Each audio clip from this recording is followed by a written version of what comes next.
welcome to another episode of the Jaw Dropping Podcast. I'm here with my good friend Will. Right. And of course John as well. Hello there, I am sweating my fucking bollocks off. It's currently 30 degrees and I am in a caravan. It's so hot in it. Wait, you're in a caravan? I'm in a caravan. Why are you in a caravan? This is where I be at the minute, cuz. Oh, He's right. going back to his gypsy roots. Back to me gypsy blood. Me blood, he runs thick, you know. Brilliant. So just for the listeners, this episode isn't going to be a full episode. This is going to be like a review of what we've done so far. So we're going to go through some of the highlights of our 10 episodes so far, because we've done 10 episodes. The big 10. Yeah, unbelievable. 10 episodes. That's 10 weeks of having to see each other's faces for an hour or so every week. I've enjoyed it. I'm not gonna lie, it's kept me sort of sane. Yeah, it has. I think what started as just kind of, let's do this podcast and let's have a laugh, kind of turned into something kind of snowballed into something. Yeah, semi-serious. I mean, I say snowballing. We've only got 30 subscribers on YouTube, so that's 30 more than I've ever had, mate. I don't even think I've got 30 friends. I don't even think 30 people follow me on Twitter. Yeah, we've got the Twitter page as well, haven't we? And I've set up the Instagram page as well and linked it to the Facebook page as well, so anything that I upload to any of them will go on to all of them. And now we are on Spotify, motherfuckers. So hit us up on the Jaw Dropping Podcast on Spotify. I know, how exciting. Okay, Will, from the 10 episodes, top moment. Blimey, 10 episodes, top moment. Yeah. I don't know, John saying some stupid shit. It's generally the funniest bits. I liked it when we discussed if our penises could have one superpower, what would they be? That was quite funny. Yeah. Yeah, I enjoyed that. And a Florida man is always a favourite of mine. Yeah. Yeah, I think one of my favourites definitely has got to be probably the very first episode we did where we talked about the 3D cinema for insects. Yeah, that was good. That was a good one, to be fair. I mean, it's still absolutely ridiculous. Though. I don't care what they say, if it's research or not. It's bullshit. Yeah. I was trying to explain that to my missus the other day. Yeah. And realised after about 5 minutes of trying to explain it that I didn't understand it myself. Yeah. Trying to make an argument. I hate that when you're halfway through arguing something that you feel some sort of way about, and then you sort of get halfway through and you go, "Nah, you're right. You're completely right. It's fucking pointless." I've just thought something. We could do a quick debate because I had a couple of arguments this past few days. Chocolate in the fridge or not in the fridge? Well, it depends on the chocolate, doesn't it? Not in the fridge. Never in the fridge. Alex? I quite enjoy, the Cadbury's chocolate Turkish delight squares. Already, your argument's completely irrelevant because they're fucking disgusting. Yeah, thanks, John. Cheers. Sorry, Alex. But I love Turkish delight, and that is really good when it's been in the fridge. There are some things, granted, that are improved after being in the fridge, but I wouldn't need to keep any chocolate in the fridge. My parents, for some reason, exclusively keep cream eggs in the fridge. Just cream eggs? Just cream eggs. But I never understood it. They go weird, though, don't they? Cream eggs. They're usually okay, but I wouldn't keep them in the fridge. I would imagine that so you could spoon the middle bit out. Maybe do not spoon the middle bit out. That is not something they do. Because have you seen them Oreo ones where you get a little spoon? Oh, yeah. I fuck that spoon right off, mate. That egg goes straight in my trap in one. Yeah. I can almost hear Tiger Woods in the background going, "Get in the hole." I say that as well in the bedroom. Fantastic. Oh, incredible. So, John, favourite moment from the 10 episodes so far? I've got a couple. Just when we've just generally a Florida man he's always funny because I just love the concept of Americans, and not just Americans, but when you take that even further and go to Florida, that's just to be a journalist over there, Will, I mean, you're in the wrong country, mate. Do you know what I mean? Yeah, being a journalist in America would be certainly an interesting thing to do. You could literally just wake up, open your front door, sit there for 10 minutes, and watch raining iguanas come down. And you just see a man running past on bath salts trying to fuck a honey badger. Do you know what I mean? Yeah, mate. Yeah. I did actually once upon a time actually have some mild ambitions to go out to America to do some sort of reporting, but I realised in my later years that I quite like remaining unshot. And so I'm going to stay at home, I reckon. I was like, what do you mean unshot? I thought, is that some journalist term for like under the radar? And then no, you just mean... No, I literally mean not shot in the face. You like not having holes in your body. Mm-hmm. Yeah. I get that. Other favourite moments, just honestly, boys, doing this podcast with you every week has helped me in a time of darkness in this year, where it's just helped me get me through, and I've just really enjoyed doing it. It's something that I look forward to doing. I get to chat to my best pals. I like getting messages from people that listen to us and they generally think we're actually onto something. And it's just been fucking funny, isn't it? Because you got one from Ryan, didn't you? Yeah. Hang on, what's Will saying? I was going to say, I lose respect for anybody that sends us one of those messages. Not wanting to disrespect or insult anyone that listens to this podcast, but if you are currently still listening to this podcast, you need to have a fairly hard look at yourself. and then give yourself a good clap on the back and kick open a can of Stella, a bit of Nelson Mandela, a bit of wife beater, and then, just go ham on something. Just butter the bread. Yeah, I'm going to stick with look at yourself, perhaps. Review your mental health a little bit. Seek help if you feel you need to. Speaking about mental health, I think it's the first one where we spoke about the boanthropy, where you thought you were a cow. Yeah. Oh, I didn't think I was a cow. Let's just clarify. None of us here think we're fucking mooing. All right. But that was one of my favourites as well. Will's line where you should probably go and seek help. And yes, I stand by that. If you currently are looking at grass and just thinking, I'm gonna get up in that and mooing all over the shop and I don't know, just hang on, this just brought me on to something else. There's I think it might even be the Scots, where they get dried cow shit, and there's a sport where you use it as a frisbee, and it's who can hurl it the furthest. Is it the Scots? Yeah, it is. It may be part of the Highland Games or something like that. Perhaps it might be one of the activities. But yeah, they do. They fling shit literally. Yeah, it's cow like shit, welly wanging, but with the cow pat. It's almost like primitive, and it's like they've looked at it and gone, what's the most primitive shit for the Olympic Games we can do here? Welly wanging, log throwing, and shit throwing. But that's kind of the point, and that's why I think the Highland Games are actually really quite interesting and fun. It's because they are the sort of games that people would have done, hundreds of years ago, which were like using horseshoes. Using like the most primitive things that they can get their hands on to do challenges, like throwing a piece of shit, or there's one where you have to with a pitchfork you have to scoop up I think it's a bag of grain or a bag of sand or something, and then try and throw it over a really high wall in one movement. Oh my god! Oh, really? It's actually an incredible, and I've seen people interviewed doing it, and they're like, yeah, you have to actually be kind of skilled to do it. You have to be actually good. Yeah. Imagine that. What are you? I'm a welly wanging gold medalist, son. What are you? Do you know what? I genuinely quite like. I've always quite liked the idea of being the best at something. I'm not too fussed about what it is, but being the absolute best at one thing in the world would just be really, really, really, really cool. Yeah.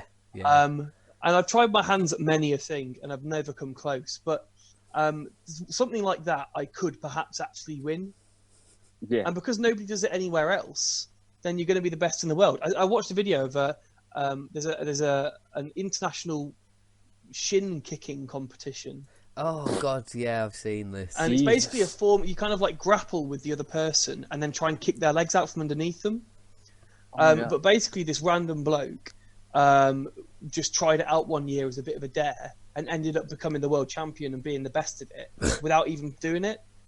Yeah. And he just looked like he looked tougher and that sort of stuff, and he looked like he was an athlete, but not, he had a beer belly on him. He's nothing special, to be honest with you. If you actually bothered to train for it, you could be the best in the world at something. I've just come up with this has just sparked an absolute movement in my head that I think the three of us need to get on a plane when we can, go to Scotland, and actually try and have a go. And film it and see how we get on, because that would be fucking hilarious. And put it on as part of the podcast. Yeah, just video it and see how we get on. But I think Will's going to have a slight advantage because he's Scottish. I thought you were going to say because I'm 6'4". To be honest with you, I thought that was going to be the biggest advantage. No, it's nothing to do with the size of you. Come on, let's go. No, I'd be up for that. There's a fantastic YouTube channel. It's called The Zach and Jay Show. I'll link it to you boys later. Yeah, and they went and did like bog snorkeling and all that kind of stuff. Oh wow, it's really good. It's really fun. They're the guys that like a while ago were just trying to sneak into different venues and that sort of thing. They were the guys that managed to get ringside at the Mayweather-McGregor press conference. Yeah, I remember. That was crazy. Yeah, and now they just do random shit. Didn't they fake loads of stuff like like the tickets, and then didn't they change it like on Wiki and all this kind of shit? Basically the way they do some fun. They managed to get in the ring. I think they managed to get in the ring when Anthony Joshua won a world. I think it was his world title fight against Carlos Takam in Cardiff.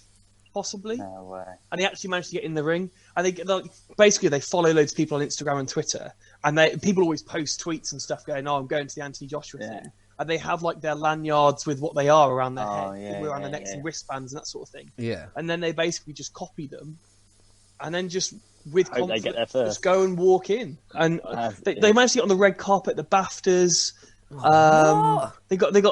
They managed to do loads of things. They managed to get on the bus of the London 2012 Olympic parade. They basically just dressed in full GB gear with fake medals around their necks and just walked onto a bus. Nobody stopped them. What a pair of absolute I suppose I'll link you some of their things later. They're really, really funny, actually. I suppose if you act like you belong, then no one really questions it. Yeah, and these like bouncers and bodyguards, they're not getting paid very much. They're just there, to do a job. And if you walk through and they say, "Oh, can you stop?" and you just carry on walking, I don't give a fuck. They don't care. Yeah. You've roughly got the right thing on. Yeah. You look semi like you would.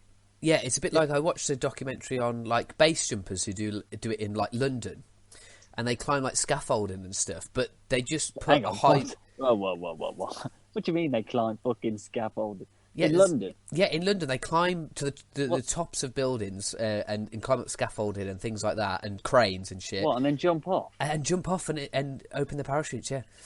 Oh, sorry, I was getting all confuddled then in my brain. I thought you were saying they were going onto like regular building sites and jumping off the top of roofs with fucking what's it called on like parachutes on their back. That's essentially what it is, but just that's really high kind of what it ones. is, but off really high buildings. And the way they get onto these building sites, in one of the interviews, he says, all I do is I just put a hard hat and a high-vis jacket on, and no one asks any questions. Yeah, these boys managed to get into, I think it was Park Life or something like that, one of those festivals, and they basically put a high-vis jacket on, had some sort of like dodgy wristband on, and held bin bags and the clipper things, walked in. It's quite impressive. I ain't got the plums for it, to be honest with you. No way. No. I wouldn't be able to do it. The only way I'd be able to do that is if I'd had a few Stellas. I think they probably do. I think they get on. Do they? Yeah. I think they get well on their way. I think they have a few looseners before doing it, to be honest with you. You got them, yeah. It's the only way to sort of do it. That begs a good question. Have you guys ever managed to sneak in anywhere? Yes. In Birmingham, I managed to. You know where Bacchus Bar is? Yeah. Basically, if you go in Bar Bacchus in Birmingham and go up the lift, it drops you into a hotel reception. and we went up into the hotel resort, and we've done this on multiple occasions because it worked so well the first time. And we actually went into walked into this reception room, and we were already in our like night gear, so we were shirt, shoes. We bowled into this fucking first time. It was a wedding reception, and it was a free bar. So we're getting free drinks from the bar, and we're like, I've got all the pictures on my phone. We're like singing. We're on the stage with the band. Honestly, it's hilarious. Anyway, someone clocks us eventually and chucks us out, or politely asked us to leave. But he wasn't very polite. I mean, he was holding my wrist pretty tight, and he weren't happy. And then I think the second time we did it, it was someone's wake, and we didn't realise. It was someone's wake, and we didn't realise. And but we got pretty much. I think we walked in there with drinks from Bacchus, and we just sort of opened the door and was just like, "Oh shit!" and shut it. We just went back down into the lift. And then the third time, it was like a staff thing. Same thing happened. We went up there, we were having a few drinks. This band was playing, and yes, some geezer was. That was it. Because someone come up to George and was like, who are you? What are you doing here? And he's like, oh yeah, we're here with Gary. And he was like, oh yeah, sound. And we just fully dragged it in cold in there. It was quality. Yeah, so it's always a little risky experiment when we go up there. But yeah, that hotel, mate, it's so fucked up because I don't know if I should be admitting this, but there's been other times where it's completely deserted, and you can literally just walk up. They got on the roof. They just went all the way up to the top, George and that, and they're on the roof with Reese on Bacchus. That might be incriminating evidence. But, you know, I'm sure they won't mind. I shouldn't have used their real names. I haven't said their last names, and our 30 listeners will probably know who they are, but, you know, fuck it. Good time. Incredible. Will? I don't think I've ever... I did the same. I went up with you once into the... I think I was with you for the staff party, perhaps. I was with you for one of those occasions. I remember doing that. I also remember on my sixth form prom night, me and a few mates managed to get in like the penthouse of this hotel in Birmingham somehow because we were just fucking about. That was quite fun. But it does remind me of a story. I'm not sure I've ever told you this. This is one of the most ridiculous stories of my university career. It was the first... I'd moved into a new house on my third year, and it was the first time I'd been on a night out while at this house. And I'd accidentally been given the wrong set of keys to get in. So I couldn't get in, and in my head I was thinking, "Oh, it must be like 4 a.m. I was absolutely steaming, didn't know where I was. Thought it must be 4 a.m. So I thought I don't want to knock on the door to wake people up because that'd be, you know, I'm in a new house. So I decided to go round the back and try and climb in, and I found that the bathroom window was open, and this bathroom window was, I mean, tiny. It was perhaps like 1.5 foot by 1/2 foot or something. So you wouldn't fit in it now. I didn't fit in it then, to be honest with you, mate. And I thought to myself, well, I've got to try and get in, haven't I? Because otherwise I'm going to have to sleep on the floor. And I remember I managed to get through the window, managed to get my shoulders through the window, and it was around my waist. And I had to drop onto the toilet, and I thought, I'm not going to do this face first. So I turned around, so I had the back of my head and the back of my back sliding down into towards the toilet. And I managed to get the back of my belt caught on the latch of the window. Oh, no. And so I slid down, and everything came down. All of my jeans, all of my boxes. And I was sat with my bum on the toilet seat and my legs hooked around my jeans on the latch of this window, stark bollock naked.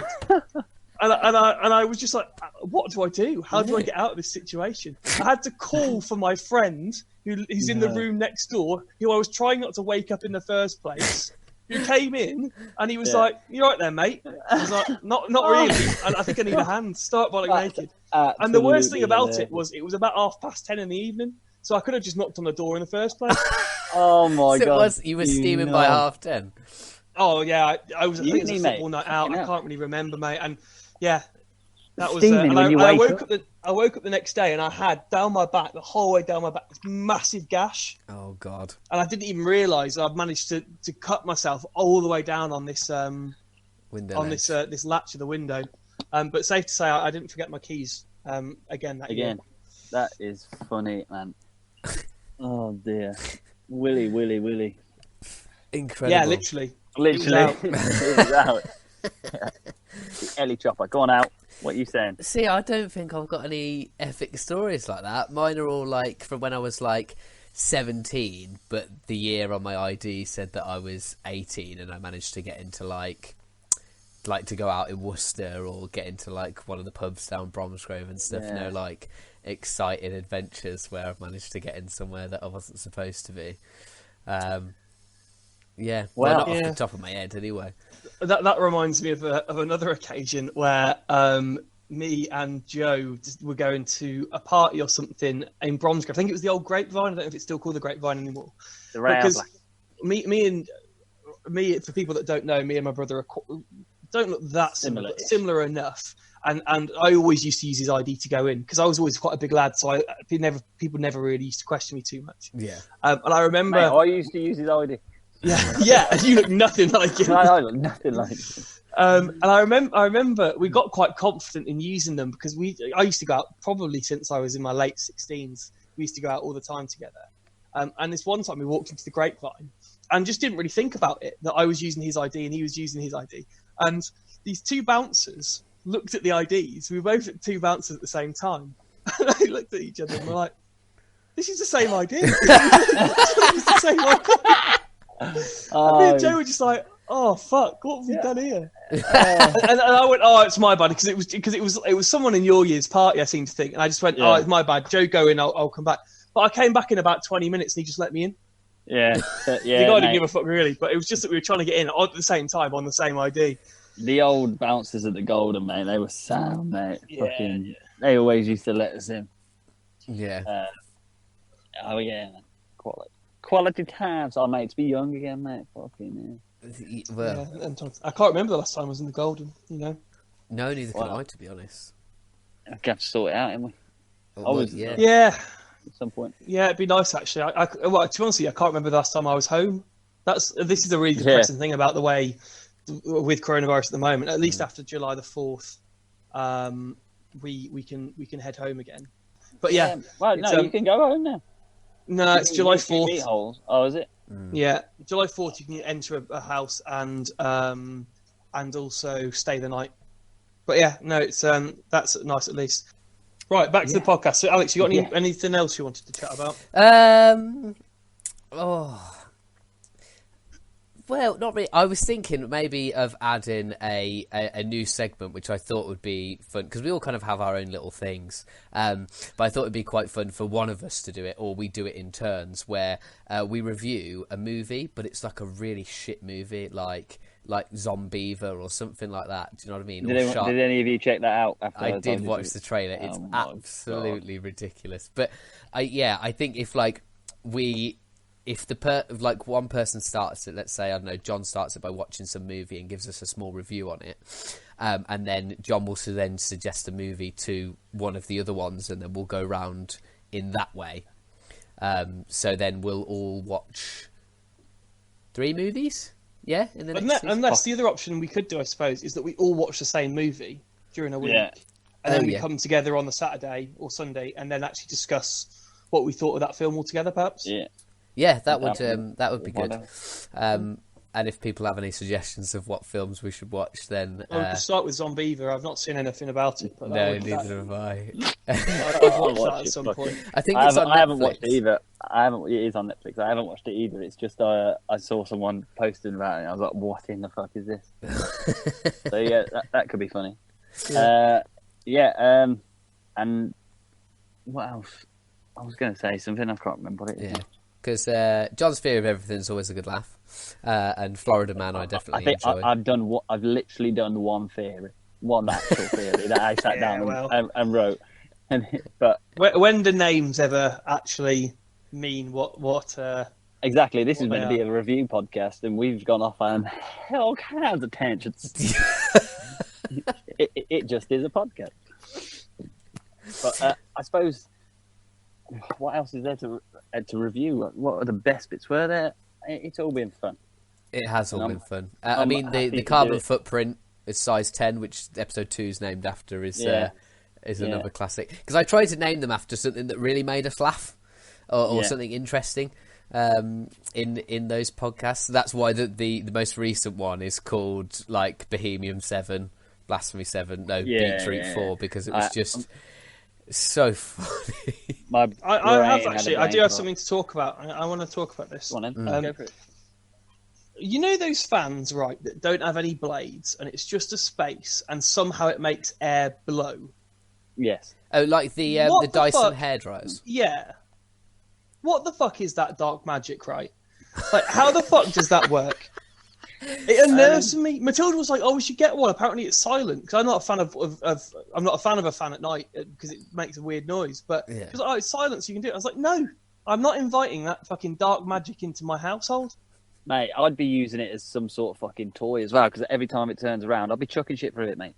I'd be like, throw in stuff. It'd be like my new hobby. It'd be like a new game. I'd be fucking, it'd be like Quidditch. Fucking shit to it. Those play areas you used to go into when you were a kid, and you could put like the foam balls in them and press the thing on the guns, and it would shoot the foam balls everywhere. I do have a question though, right? If you went up behind it, and put your knob between it, right? Would it feel like you get a blowjob? Would it sort of like flap in the breeze? Do you think, or would I don't know how powerful they are? But I can tell you this: wouldn't need to be that powerful for you, would it, John? Well, no, unfortunately not. Yeah. But anyway, we'll leave that to the viewer's imagination. By the way, it's absolutely fucking tiny. No, I'm joking. It does all right. Anyway, but no, if you can, those Dyson things. Yeah. Mm-hmm. When we went to London for Ben's wedding, I stayed in the hotel that was next to that club where we all finished. We were upstairs. Had them. And they are the fucking devil, yeah? Because listen to this. It's cold, yeah? It's cold, and I wanted it cold, and that was cool. But I clicked a button that turned it into a heater, and it blows out hot air, yeah? And I couldn't, for the life of me, know how to turn it off. If you kept clicking down, it didn't turn the heat. It goes into like this auto heat mode for like an hour and a half or something. And I must have set. Mate, I was there at fucking 4:30 in the morning, on my phone, Googling the manual just so I could fucking turn it off because it was so hot. I needed a fan. It literally took me an hour and a half. So I'd like sobered up by the time I'd done it. Don't get one. At like £500, and I couldn't just rip it out the wall because it was a hotel. It was like gelled into the wall, like one of them things that just goes in, so you don't rob it.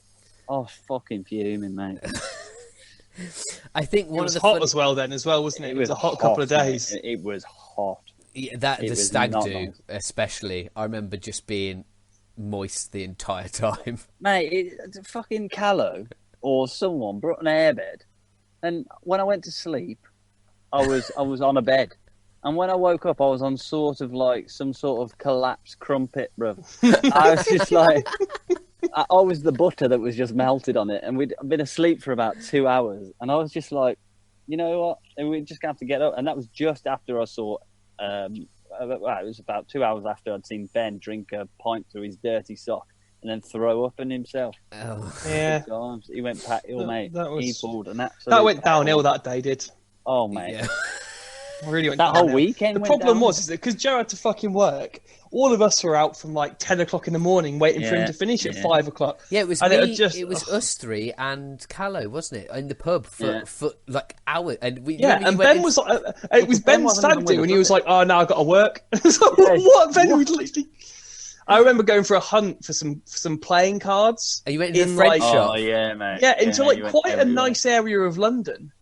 And I seem to remember being quite steaming and walking around, just being like, I think it was me and Alex. And I was like, I have no idea where I'm going to find cards. And we managed to, it was a French shop, wasn't it? Yeah, we ended up going to the train station and getting a really overpriced novelty deck of cards. Oh, yeah. I've still got like that pack of cards at home. Oh, you still have them? Yeah, I still got it. Yeah, it's got like London landmarks on it.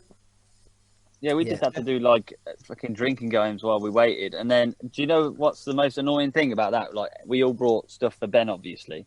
And let me explain to the listeners. We all had an item of clothing to get Ben.